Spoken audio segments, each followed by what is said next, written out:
మీకోసం మీరు ఫస్ట్ ఖర్చు పెడుతున్నారు, అన్ని చేస్తున్నారు, మిమ్మల్ని చదివిపిస్తున్నారు, ఎందుకు చేస్తున్నాం అంటే ఏమో సార్ నాకు తెలియదు, కానీ ఎవరన్నా చూడగానే నాకు ఏదో చేయాలని అనిపిస్తుంది. నాకు అర్థమైతే అమ్మ కూడా చాలాసార్లు కొట్టింది కూడా, అయినా నేను మారట్లేదు, నాకు అర్థమైతే లేదని అన్నాడు. ఆ పిల్లలు బయటకు పంపించారు సైకాలజిస్టు తల్లిదండ్రుల కోసం పెట్టి, అమ్మ ఈ బాబు కడుపులో ఉన్నప్పుడు నువ్వు ఏం చేసినావు అంటే, సార్ ఏం లేదు సార్, అప్పుడు బాబాలు ఏం పనిచేయద్దు అన్నారు, ఇంట్లో కూర్చొని షోలే సినిమా 16 సార్లు చూసిన చెప్పిందాక. ఏం సినిమా?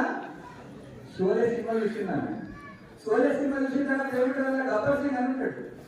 ఆ గబ్బర్ సింగ్ డైలాగ్ అందులో నోటి చెప్తుంటాడండి. సినిమా చూసేప్పుడు 2-3 సార్లు చూసిన తర్వాత 4th టైం 5th టైం ఆయన చాలా ఏముంది ఆ డైలాగ్ వచ్చాడు. ఆ పుట్టిన ఎట్లా ఉంటాడంటే గబ్బర్ సింగ్ అని పుట్టిన పుట్టిన అబ్బాయి ఎవరు? గబ్బర్ సింగ్ పుట్టిండు. అంటే పిల్లల యొక్క బ్రెయిన్ డెవలప్మెంట్, పిల్లల యొక్క